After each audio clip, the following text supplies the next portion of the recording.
शिवाय सगळेजण उभे आणि उभ्या उभ्या कार्यक्रम होतोय ही ऐतिहासिक नोंद आहे. आणि नेहमी व्यवहारात सुद्धा आपण म्हणत असतो मी उभ्या उभ्या गेलो आणि उभ्या उभ्या आलो. त्याचा अर्थ असा की घाईघाईत सगळं असतं तेव्हा उभ्या उभ्या असतं आणि भरगच्च कार्यक्रम आहे. खरं तर महेश स्वामी या व्यक्तीचं करावं तेवढं कौतुक कमी आहे. पिंपरी चिंचवड नगरी ही उद्योग नगरी, कामगार नगरी, अलीकडच्या काळातली सांस्कृतिक नगरी आणि हे सांस्कृतिक नगरीचं वैभव या शहराला प्राप्त करून देण्यामध्ये काही मोजक्या संस्थांचा हातभार आहे.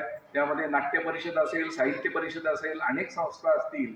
त्यामध्ये नोंद घेण्याचं काम हे नटराज कला प्रतिष्ठाननी केलेलं आहे आणि हे खूप मोठं योगदान आहे. कारण कुठल्याही गोष्टीचा उत्साहापोटी शुभारंभ करता येतो.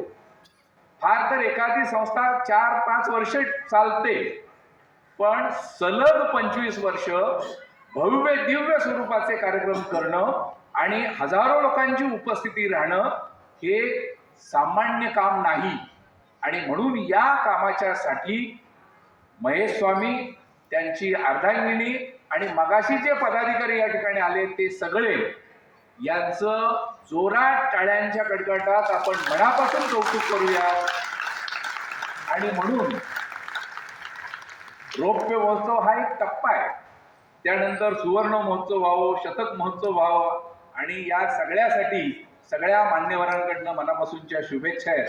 आणि या प्रसंगाच्या निमित्ताने उमरगे अण्णांचं हे पुस्तक प्रकाशित होतंय हा एक आनंद सोहळा आहे.